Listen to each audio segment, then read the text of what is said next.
All right, welcome to Hoops Tonight here at The Volume. Happy Sunday, everybody. Hope all of you guys are having a great weekend. Well, today I woke up this morning thinking we're going to crown a new NBA champion today. It's been a long time since we've had a Game 7 of the NBA Finals, and it got off to a little bit of a bummer start as Tyrese Haliburton goes down with what we can only assume is an Achilles injury.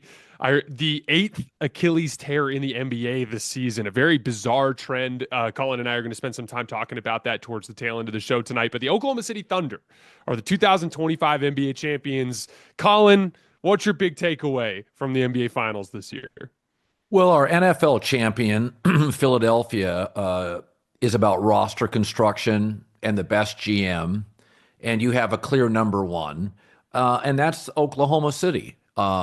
Whereas the modern game's about scoring and wings and high flying, they're about their general manager, their depth, their youth, their legs, and a kind of non-vertical leading scorer who goes against type for the NBA stars we fall in love with. And I've been saying this on FS1. I've been saying this for months.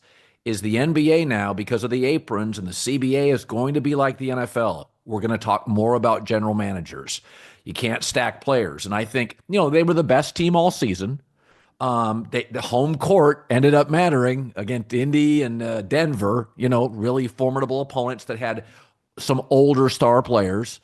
But, I think in the end, when you look back at this season, you'll go, well, they were a dominant regular season team. They weren't a great road team in the playoffs, but they were dominant at home, and that's where they were crowned. And, that's why the regular season does matter. It may not look like the playoffs, but Oklahoma City, I don't think, is winning this thing on the road. And so they earned it. The injury's gutting, but that stuff happens. I mean, KD's gone down in big games. I mean, it happens. So, and I think over the course of this season, OKC was the best team.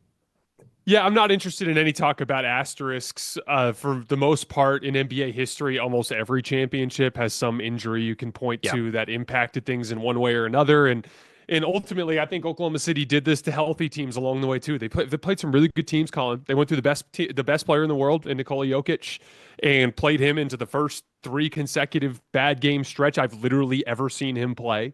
They took that Minnesota team that was kicking everybody's butt and they handled them like easily. And then the Pacers, who have been the kind of the enigma of this playoff run, every time they needed to beat them, they were able to contain them and keep them under control.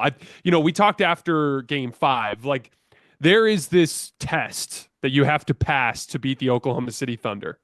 And it's that when the shit hits the fan and there's a few minutes left in a big game where the series is hanging in the balance, they are going to tighten the screws defensively.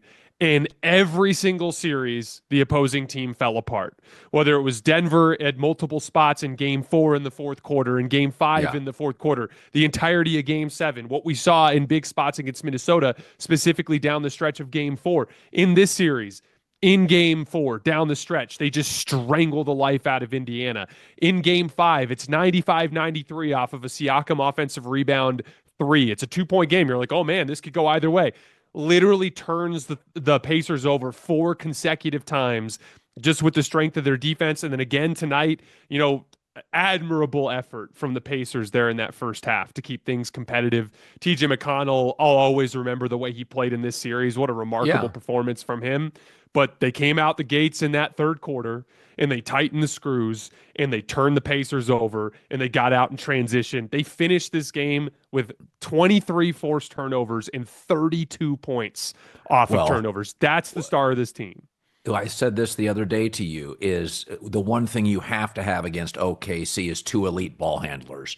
So when Haliburton goes down, they play with guts and toughness and length. But in the end, turnovers. There's no Haliburton. If you don't have elite ball handlers against this team, we've fallen in love with the 3-and-D in the wings. Well, OKC's got a lot of them, but there is a way to combat that, is to have guys that can create space, that you can't trap and double them, and TJ McConnell's excellent. But again, when Haliburton got hurt the first time, again, they show great courage and gusto, but there's just limitations on that. You can only play down your most important player so long. So, there was that, I think it was like at one point there was like I wrote it down here. There was a huge 19-2 Oklahoma City run. A lot of that kick started by defense. And so they just feast on teams. And you know what they're a little bit like? They're like a fighter who senses blood. Like OKC, they're not dominant enough offensively to just blow you out against great teams, against Denver and Indy. They can score, they have runs. But when they sense blood, somebody's in foul trouble, somebody's hurt, they have a matchup advantage. Man, they play downhill.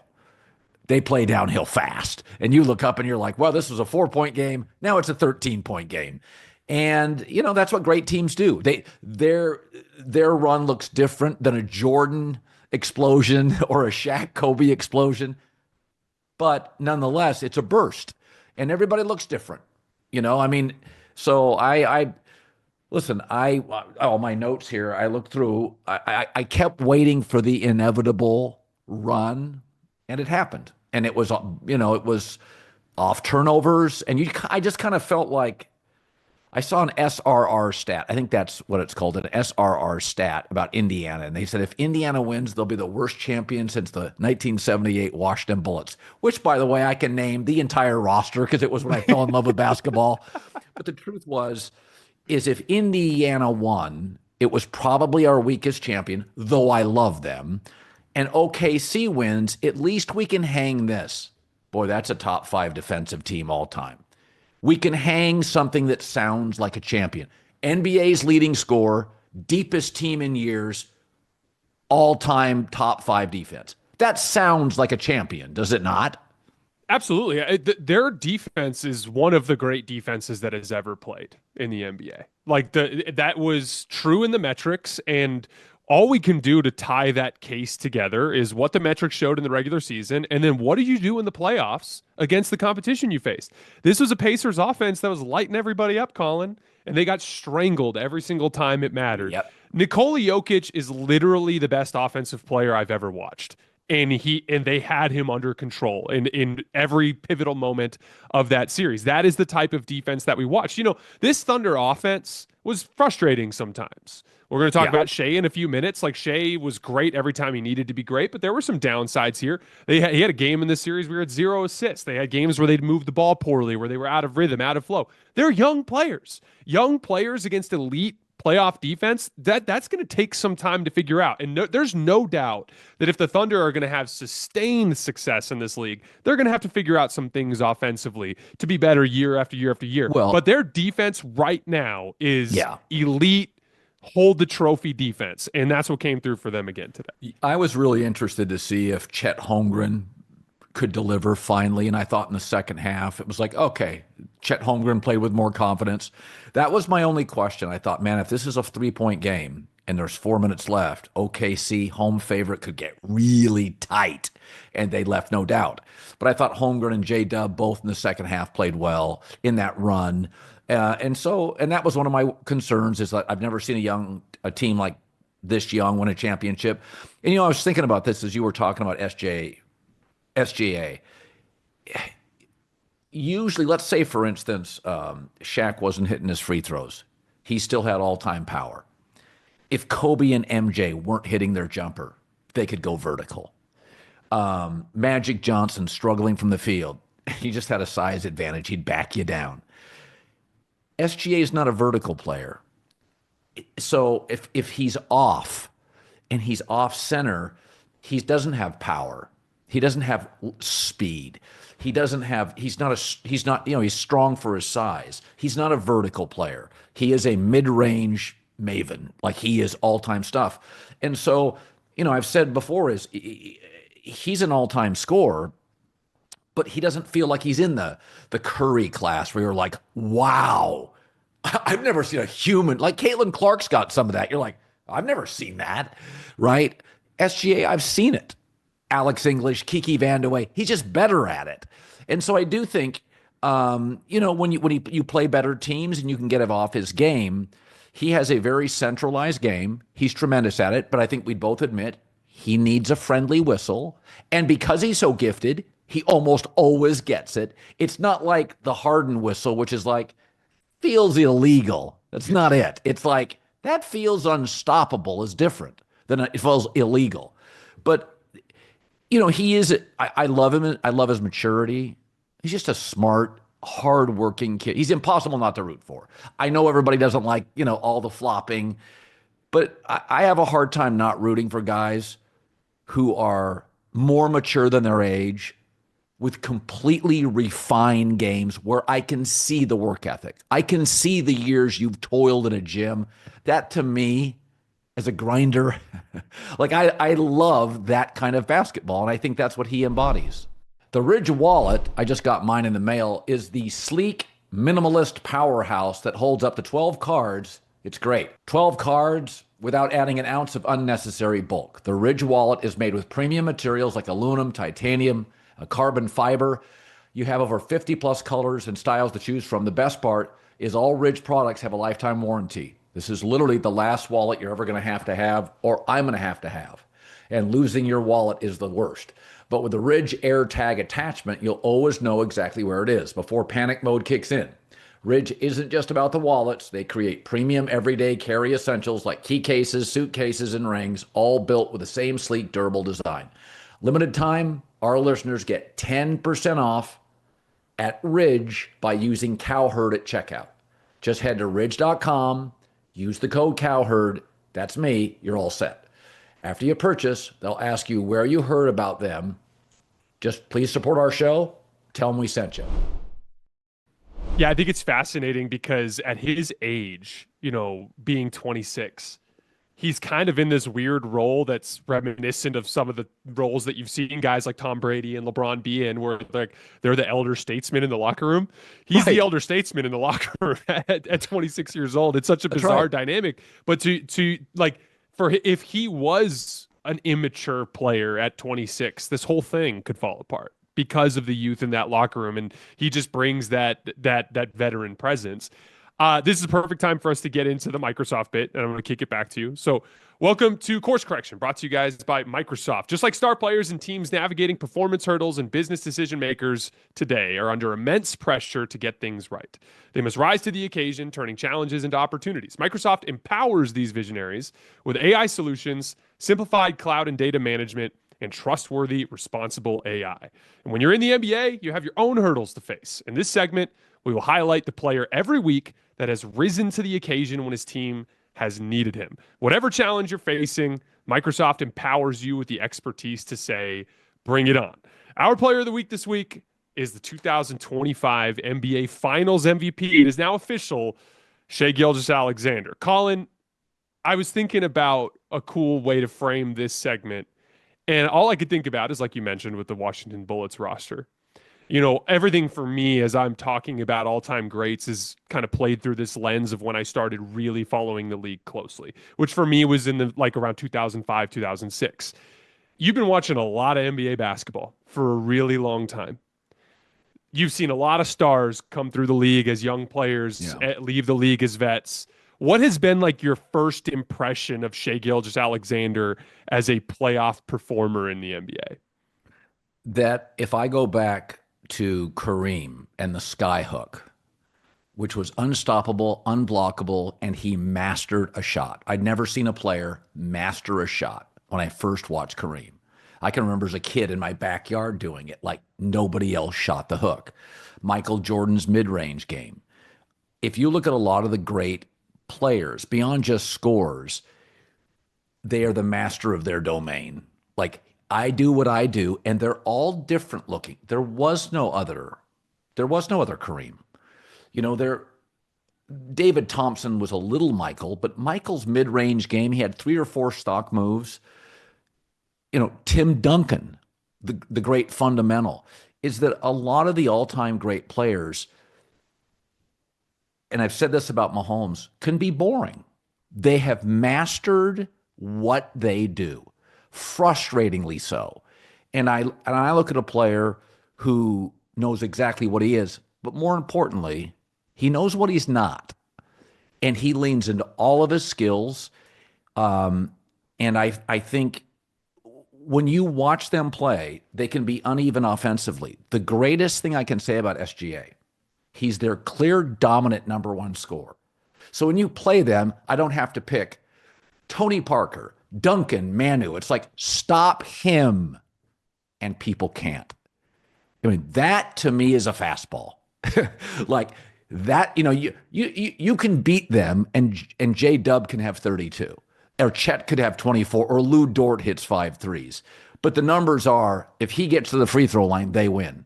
Everybody in the league knows it, and they can't stop him. Like, that is precision.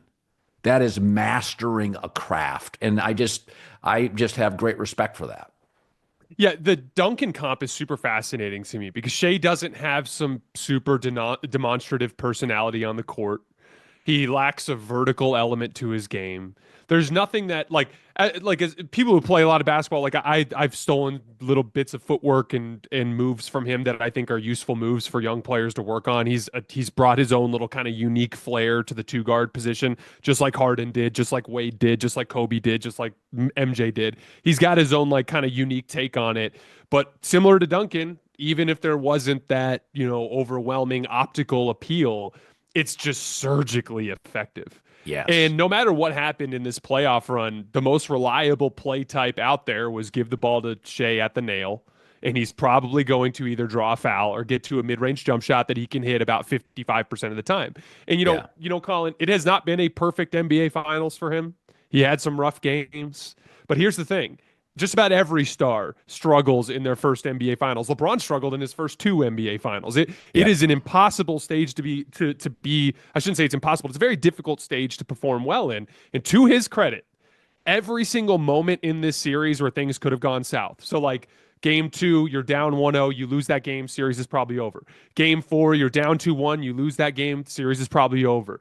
Game 5, 2-2, you lose that game, series is probably over. In game 7, series tied. If you lose that game, obviously the series is over. In every one of those games, I thought he was awesome. This is actually a hilarious stat, Colin. In the 4 games where I thought he played poorly, which was game 1, game 3, game 4, and game 6. In those games, he combined for just 9 assists. Okay, just 9 in those 4 games. In the other 3 games, in game 2, in game 5, and in game 7, he had 30. 30 assists. He averaged 10 in those 3 games. And if you watched those games from the start, just surgical and precise with the way he was navigating the late double teams, the help at the rim, making the kickouts to 3-point shooters, the roll man, whether it's Hartenstein or Chet.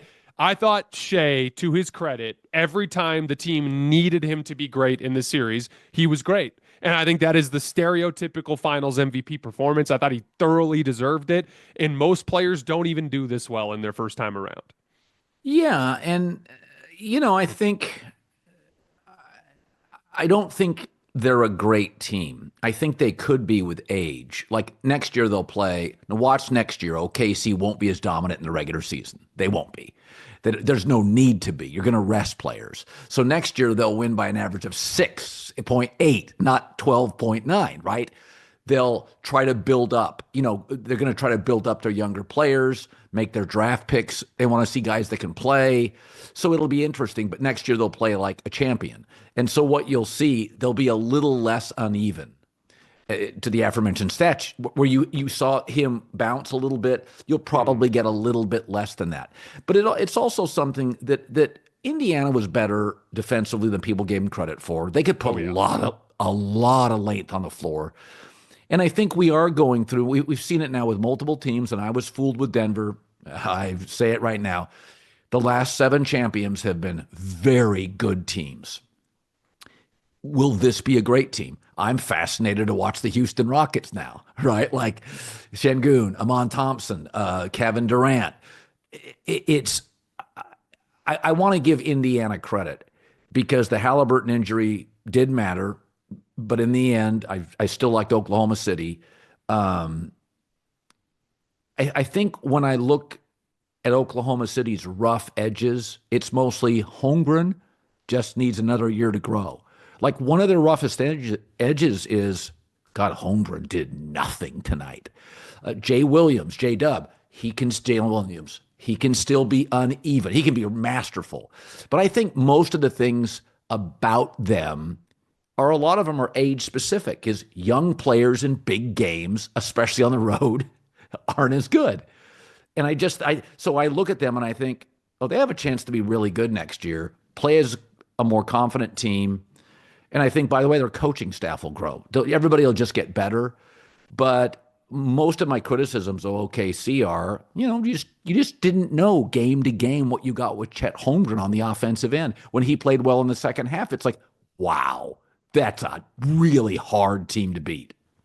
Yeah, this is a super interesting concept. I want to get a little deeper into this. We're going to wrap up Microsoft real quick. That's it for this week's course correction. Remember, Microsoft's AI solutions empower you to take bold steps and make informed decisions, sparking new ideas to help drive your business forward. With Microsoft as your trusted partner, you can navigate your journey with confidence, finding innovative solutions and reaching new possibilities. Visit Microsoft.com/challengers to learn more. So, Colin, to your point, I saw this stat before the game. Oklahoma City's net rating, and remember, net rating is just how much you outscore your opponent, just weighted for pace per 100 possessions. Right. Oklahoma City's net rating at home coming into tonight was 21. They outscored teams by 21 points per 100 possessions. On the road, -6. And so to your point, I actually agree with you. I thought Oklahoma City kind of underachieved in this playoff run. They should have put Denver away sooner. They should have put Indiana away sooner. They were not, to me, a great offensive team for the majority of this playoff run, in downright ugly at various points. But as we look back through NBA history, this is what I look at the Warriors as a corollary here. It's not just stars that tend to struggle when they get to the finals the first time. Teams do. The Celtics in 2022, they really struggled. When they showed up in 2024, they looked like a bunch of grown-ups. They handled it way better. Golden State. Steph played so poorly in 2015. I think he still deserved Finals MVP, but he played so poorly in 2015, he didn't get a single vote for Finals MVP. They were looking at his teammate as somebody to give the vote to. They, at various points in that playoff run looked a little shaky. They trailed 2-1 to Memphis. They trailed 2-1 to Cleveland. It is very typical for a team that dominates in the regular season but has their first truly pressure-filled, serious playoff run to be a little bumpy. And so the point is this year they were a mediocre playoff offense that had an elite playoff defense, which was enough to get them over the top. But this team has by far the most room for internal improvement year over year, I'd argue, in the entire NBA. Like J-Dub, you talked about the oscillations. The oscillations are classic young player stuff. I can't tell you how many times anybody who spends any time coaching young basketball players, you'll see them do something that works. And you'll be like, nice job. And then they'll go on the next possession and they'll do something completely different. And you're like, just do the same thing. Do the same thing that you just did. And it works. And then when they make mistakes, they can repeat them. They struggle to cut out mistakes and they struggle to repeat their successes. Young players over time. You don't think Shea remembers how he played in those 4 bad games? He knows. He knows. He learned lessons in that process. And Shea will be better. Shea will just be more consistent, I believe. J-Dub can get substantially better. Chet was a nightmare offensively in this postseason run. Nightmare. And this is a guy who spends summers working out with Kevin Durant, who has all NBA offensive potential. And so maybe they're not that team yet, but they absolutely can get there. And all you have to do in this era where nobody's winning multiple championships is win multiple championships. And pretty quickly, you will establish yourself as one of the all-time great teams. I'm with you. This was a rocky road, but they got it done. If you were going to beat the Thunder, this was the year. This was the year where they're young, they're thin. Chet has never been in these big moments before. This was the year to beat them, and nobody could get it done. And it's only going to go up from here. BMW didn't just design an all-electric SUV. Every detail of the BMW iX was crafted with passion and precision. With the BMW iX, you'll experience unmatched power, utility, spaciousness, and versatility. My favorite feature has to be the cloud-based navigation that monitors charge levels and locates nearby charging stations so I can drive electric with ultimate ease. BMW lets performance do the talking, and the scouting report is in. Experience the all-electric BMW iX and witness dedication in every detail. BMW, the ultimate driving machine. Yeah, but I think Houston now has to be considered very interesting. I contend Dallas when everybody's healthy. Now, I don't know exactly where Kyrie's going to be. I love their size and length. I also think, you know, the NBA, especially out west, has some really good GMs. There's a lot of levers to pull here. And even though, and I've told you, I think draft picks are going to matter more. Like everybody's banging on the Suns today. What if that number 10 pick ends up being a really, really good player and they have all these second round picks and they can figure out a way to move one of the other players and get another first round pick? And I I think Oklahoma City is going to be very good for a very long time. But I still think, and we've seen it this year, these long playoff runs, you see it with pitching staffs and you see it with teams. You keep going to 7 games against Western teams and in the finals. I don't like it. I think you're going to have more injuries. I don't remember a 2-year stretch where we had more key injuries to star players. So, it's one of those things. They've got a lot of depth, but they do have one dependable score. So keeping SGA healthy and trying to develop second, third, and fourth scorers is a real thing because they're inconsistent there. But it is, as I look at this playoff series, one of my takeaways is, and I've been on this for years, you do not need 7 games in the first round.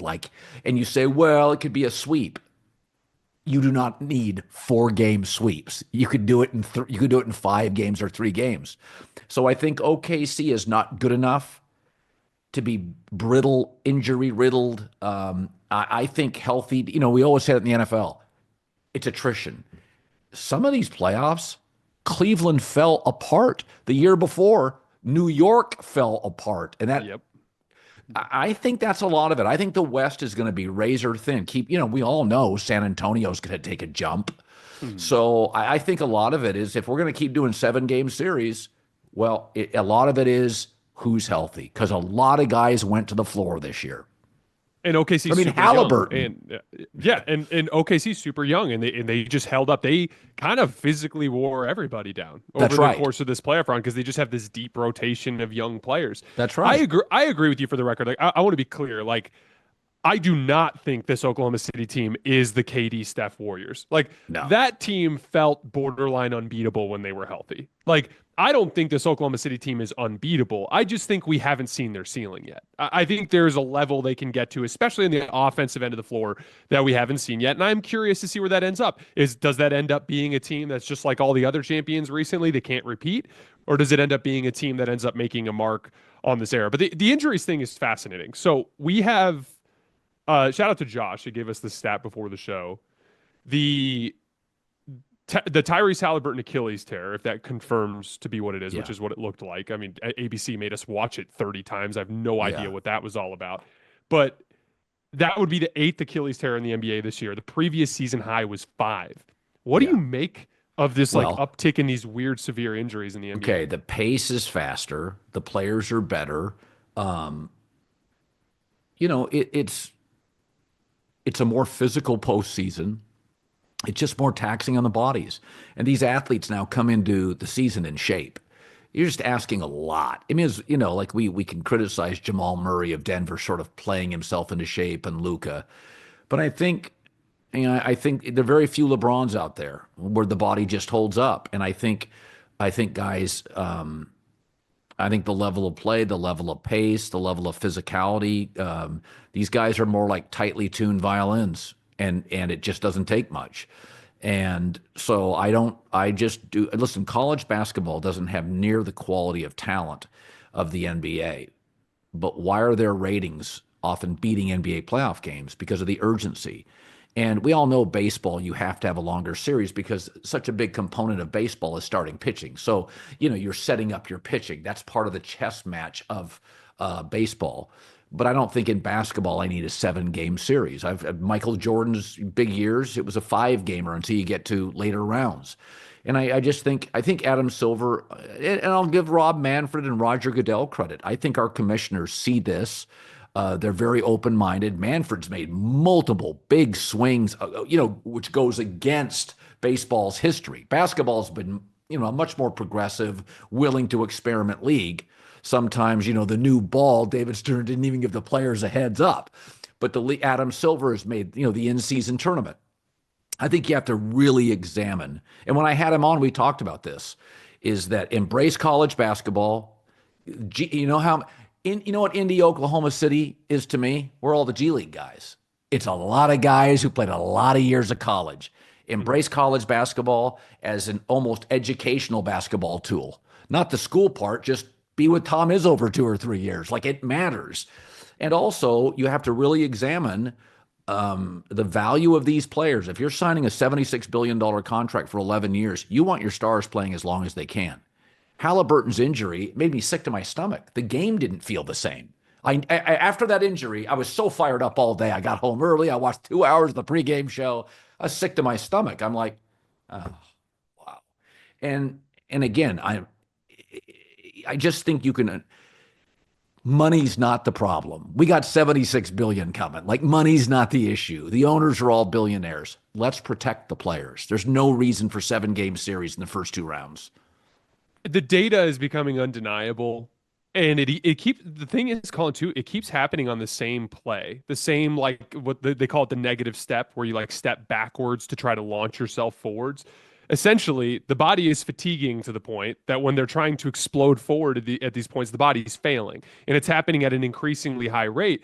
And I think it has a lot to do with just the way the game has changed, in the sense that the point at which players are engaging defenders, the point at which players are being asked to contend with physicalities extended substantially further away from the basket. You're facing ball pressure and being guarded 30, 35 feet from the basket some of these times. I bet if you tracked an individual player's movement and just how often he runs around the floor, just the straight line distance that he runs, it's probably double what it was in the 90s in a single game, just because of the pace, the amount of ball and player movement that occurs on every single possession. It's just a lot. And so, to your point, like, I understand the TV aspect, and it's like, okay, we get money from these games. We can't cut games because it costs us money. If anything, we're trying to add games. Here's the in-season tournament. Here's the play-in tournament. They added that 7th game to the first round after it used to be 5. Like, they are adding inventory that the players can't handle. And if you really dig into it and you actually start to look at the way it affects the product, I'm so glad you mentioned that. Colin, this was the most excited I've been for a game in so long. And what a buzzkill to watch the best player on the other team come out, hit 3 straight threes, start talking a bunch of shit to the crowd. Yep. Next thing you know, he's in a heap on the ground. It's a huge bummer. And like, these guys can't be asked to play back-to-backs. These guys can't be asked to play an additional 2. It is June 22nd, Colin. You know how this playoff run has been going on forever. Like, it is a long stretch. They have to find a way to make this actually achievable for these bodies. They are not holding up. And my theory is that if you tweak it in a way to where guys can hold up, it'll improve the ratings just by virtue of everyone being present and bringing the urgency due to the lower inventory. Sorry to interrupt this great video, but please remember to like and subscribe. Thank you. Now back to the video. Oh, it's just like baseball ratings went up when you shortened the game. Create urgency. I've done this ad nauseum. Everybody's on their phones. People are I'm watching the game tonight, and I'm literally in the first quarter. I'm sitting there watching the game, but I'm writing some notes. But I'm also reading an article on the finals as I'm watching the finals. We're all distracted. So I think the reality is anytime you can make a game feel like an event, everybody wins. The players win. I win, you win, the networks win. So it'll be interesting now because the NBA is going to be on so many networks, and it's going to dilute some of the coverage. But you got to have to make it special. And by the way, this is what baseball did. Fox went to baseball and said, you guys have to create the home run derby is your highest rated non-World Series moment. Create more things like that. So they did the cornfield game. They put the Mets and the Phillies, overseas, and I watched all of them. So I do think there's a certain apathy in the regular season. I mean, even the league officiates different in the postseason. They understand the urgency. So I think they'll get it right. I think Adam will eventually get it right. He's not a stubborn guy. I don't think any of our commissioners are. And I think going from 7 games to 5 games, you may not think it's a big deal, but over the course, it could be 4 fewer playoff games. I feel like Halliburton's body just gave out tonight. It was exhausted. He just pushed it and pushed it and pushed it, and it just gave out. Oh, I think that's exactly what happened. Again, it's becoming undeniable. Like there was a point where it was like, oh, injuries are on the rise, but hey, it's only been like 2 or 3 years. It might be just anecdotal or too small of a sample size. We're on an extended stretch here where like dudes are breaking down every year in the playoffs. Remember last year it was like, oh, the Cavs are going, oh, Donovan Mitchell's foot, and now we're, and then oh, like here come the Pacers, and then Tyrese Haliburton gets her. It's like it's this like it's basically turning into a war of attrition more than it's turning Yes, into a battle of basketball, and that's what they have to figure out because otherwise, what you're going to see is the deepest, youngest team win every year. I mean, and that's more or less what we saw in the finals. that's right. On so many different levels. But anyway, Carl, we did get a new piece of news this morning. Kevin Durant is now a Houston Rocket. And in return, the Phoenix Suns are getting Jalen Green, a young player with tons of potential, but maddening downsides at this point. Dylan Brooks, who I actually think is a very good role player in the NBA. Yeah, he is. The 10th pick in this upcoming draft and 5 second-round picks. What was like your first impression when you heard the news my today? first impression, the Suns were 3-17 when Katie didn't play this year. They stunk. It wasn't him. He still get a bucket. If he's a leader in Houston, it doesn't work. If you need a bucket in Houston, it works. And I think today you have to look at the Rockets. My take is he's going to give you about 65 games in the regular season. If we get 2 healthy years, then everybody's going to watch Houston vie for the NBA championship and feel like they dominated the trade. It is, however, a very good draft.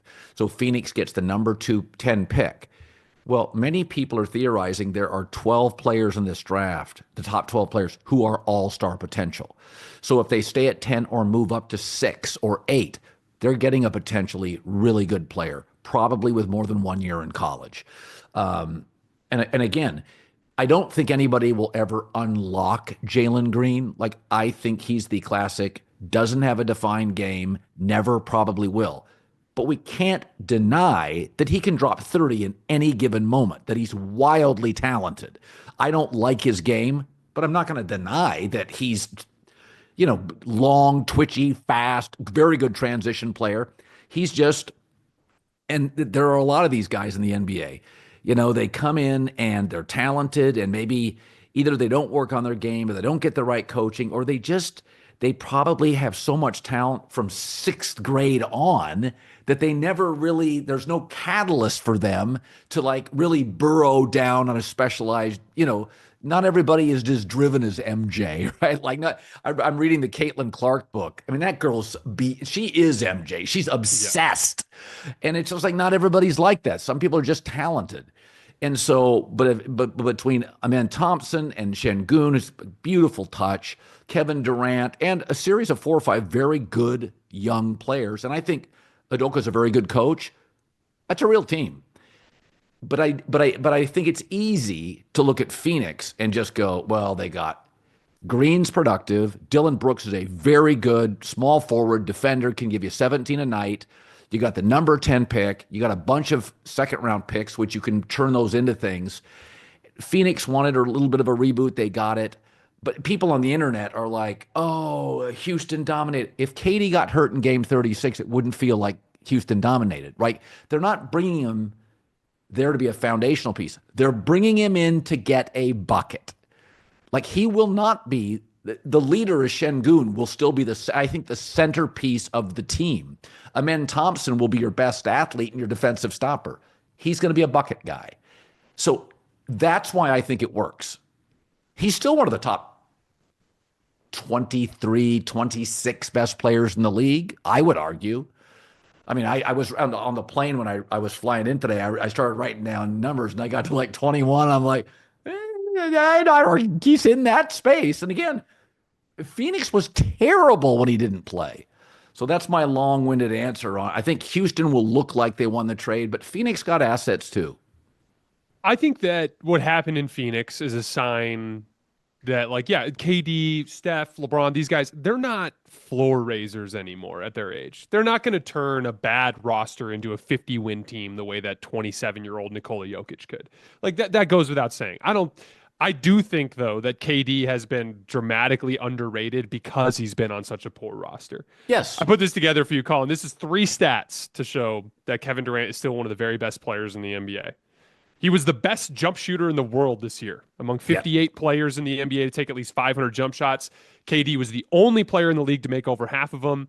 And he in second place was Shea, who made 45%.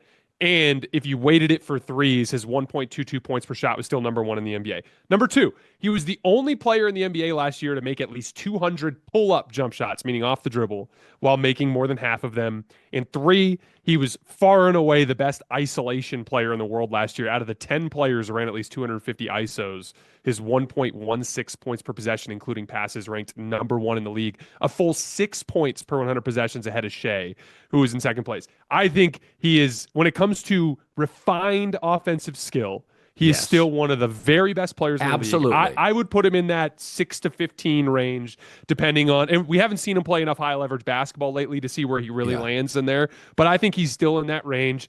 And if you ask me what the Rockets' issue was, this is a deep team with a load of big physical athletes. If you ask me what their one weakness was, it's refined offensive skill. And that's what KD comes in to address. We were just talking about this with Desmond Bane in the Orlando Magic the other day. Yeah. When you take a bunch of big athletes that kind of struggle with spacing and you bring in a guy who like just run him off a screen and he's automatically going to pull 2 defenders out 30 feet from the basket, it unlocks a world of possibilities on the short roll. Amen Thompson will be an amazing short roll player. You know that thing that Draymond Green did for Steph, where Steph would come off of Draymond and take 2 players, and then Draymond would go right down the middle of the floor and make the play that broke the defense down? That is a thing that Amen Thompson has been unable to do in Houston because they just don't generate many of those opportunities because none of their shooters are good enough. KD will unlock that part of Amen Thompson's game. It is not a perfect roster. I was writing down all the names on the roster today. They're a little light on ball handling, but that sort of thing they can get. You know what's so funny, Colin? I remember when the Suns signed Tyus Jones last summer. I was like, why? You already have this redundancy of all these dudes who can dribble, and you're just not athletic enough, and you're not good enough on defense. Like, you need athletes and dudes that can beat up people in these physical environments. You know who could really use Tyus Jones? Houston. Like, I think they should call. I think Kevin Durant should call up Tyus tomorrow and be like, "Hey, dude, come with me."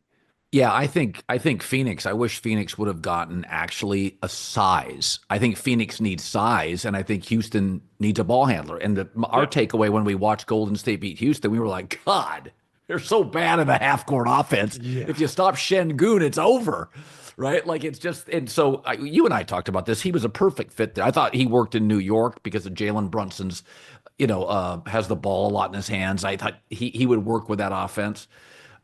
Whereas Cat can kind of, I always felt like Cat and Brunson were playing, your turn, my turn, your turn, my turn. KD's kind of like, I did it with Russ Westbrook. I'll sit in the corner, get it to me eventually.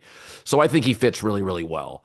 And I think they have the coach. I think, again, it's so hard to judge Houston because so much of their roster is young. Mm-hmm. I feel like everybody's in the 4th inning. Amen Thompson could take a big leap. Şengün's the only one where I look at him and I think, that again, I use this word a lot, but that's a defined and refined offensive game. He's got European touch. Like, he has a game. A lot of their players, I feel like they're just in early innings. I don't know what they are. So, Amen Thompson's obviously defensively defined. He's so strong and athletic and aggressive. But KD gives them refinement. This is a second offensive player. I know exactly what I'm getting. And that goes back to a little Oklahoma City. One of the reasons Indiana gave OKC problems, Siakam has an offensive half-court game. Haliburton does. TJ McConnell does. Like, that's 3 guys. Even Obi Toppin, when he hits threes, you're like, he's athletic and hit threes. They had guys that Rick Carlisle knew, okay, this is what this player does. With Houston's like a younger OKC. I'm just not sure what everybody is. Like, I just need more guys that I go into a game and go, yeah, I'm going to get 24 tonight from KD and I can draw up 2 or 3 plays for him. So Houston to me is early innings. They could end up looking at, if you told me next year, a team explodes in the West and ends up winning by 7.8 points, I would guess Houston, because they have so many players that are just going to springboard to another level here in the next 50 to 100 basketball games. Oh, no, I totally agree. I think they have massive upside. I think they could very easily be the second best team in the West and the biggest threat to the Thunder next year. I think that's absolutely on the table. They match up well with OKC too, because they have all the big physical size. The ball handling will be the weakness, as we saw with Indiana. Even Oklahoma City struggled because of their lack of depth in ball handling against Indiana's ball pressure. But the youth, the thing that you're talking about in terms of the wide range of outcomes is super interesting, because as I was breaking down their depth chart today, I'm looking at it and I'm like, okay, Fred VanVleet, legit point guard. Şengün center, KD's your 4. Amen Thompson, I think defensively functions as either a 2 or a 3. So that could be either. But then it's like Jabari Smith Jr. is kind of a 4. He plays basically the same position as KD. I don't think he moves his feet well enough to be a 3. Cam Whitmore could be one of those guys. Reed Shepherd could be one of those guys. But like, who knows? And here's the other thing too, Colin. Houston gave up 1 first-round draft pick in this deal. They still have a boatload of first-round draft picks at their disposal. Yes. So they're like a high likelihood for like we bring this team into camp, we watch them for 20 games, and we go, oh, here are the 2 things we're missing. That's exactly right. Let's go get what we need to get. Like they're extremely well equipped heading into this next season. That's where Houston won the trade. They didn't have to give up another first-round pick. That's where they won the trade. It's not just KD, because my guess is because of their depth, they won't play KD more than like 60 to 65 games. They want him for the postseason.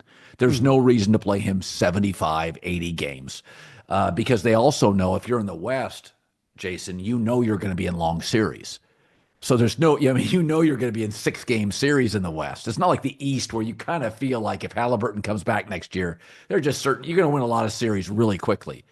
You're going to have long series in the West. No reason to have, I want KD going into the playoffs, off about a 2 games and 9 day stretch, healthy and ready to go. And I think you have to think about that as a GM with an older player in the West. If you have a Steph or a KD, all these series are long series. If they get a couple more ball handlers, like that's the thing. Like if they get a Tyus Jones, if they get, one other guy of that ilk, then they will be able to rest KD. Not just for the regular season, but even in the postseason. Like we saw Houston give themselves a really good chance to win games, even without high-level offensive skill, because they just go, here's Tari Eason and Amen Thompson, and we're picking up full court, and you're turning the ball over now, and it's a mess. Like they are able, to prevent the redundancy that Phoenix had, where you have a bunch of guys who do the same thing. On Houston, what KD does is so specialized for them that they kind of have an identity separate from him. So they will be able to win games without him. They will be able to carry the load so that he can come in and lift them over the top. I think it's a fantastic on paper basketball fit. It'll be ugly sometimes. KD's going to have some nights where maybe the statistical performance isn't there because it's ugly. They can't space the floor as well for him, but they will in turn do the same thing to the other team. So to buy Kevin that margin for error. Before we get out of here tonight, Colin, I did want to run this by you because I've seen a lot of victory lapping criticism. Let's just say the Phoenix Suns have been the butt of the joke today because they took Mikal Bridges and Cam Johnson and Chris Paul, and they turned him into basically Bradley Beal and Dylan Brooks and Jalen Green and 1 first-round pick. I get that it looks bad. This is where my brain went this morning. They made it to the finals a year where, because of COVID, everyone was hurt, and we had a Trae Young Hawks team in the conference finals, a Paul George Clippers team with an injured Kawhi in the conference finals, and that Suns team. And by the way, they ran into Giannis, and Giannis beat them 4 straight times for the title. So they weren't good enough. Then the next year, they kind of have a great regular season, and Luka embarrasses them for the world to see in the second round. They weren't good enough. So they made an aggressive trade. They went and got Kevin Durant. Yeah. Every one of us would have done the same thing at that point in time. It was Kevin Durant. And we had just seen him be so amazing for Brooklyn in those couple of previous playoff runs. Even the Chris Paul thing. Now, I would argue they should have used Chris Paul's salary as a vehicle with which to bring in more size and athleticism. Right. But you're like Chris Paul for Bradley Beal. Like, I mean, come on, right? You could talk yourself into it. Again, it wasn't perfect. There were mistakes. There are certain things I would have done differently.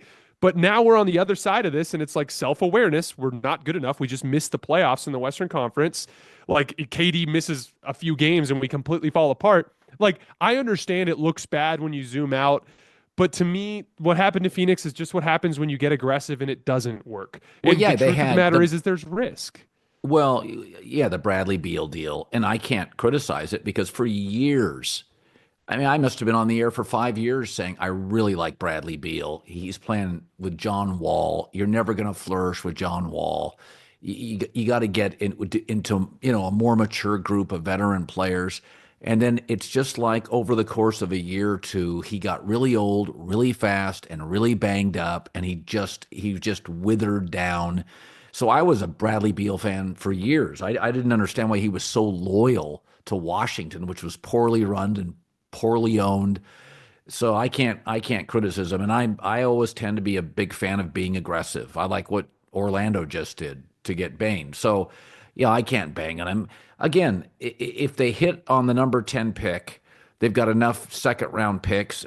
They got enough pieces to. I think you just have to take more big swings. I think with Bradley Beal, I wonder if you just don't buy out the contract. Like, I mean, that's how bad of a deal it was. So I think if they were in the East, you'd have a better vibe or more optimism. I just think I look at San Antonio and I still think Denver's going to be really good.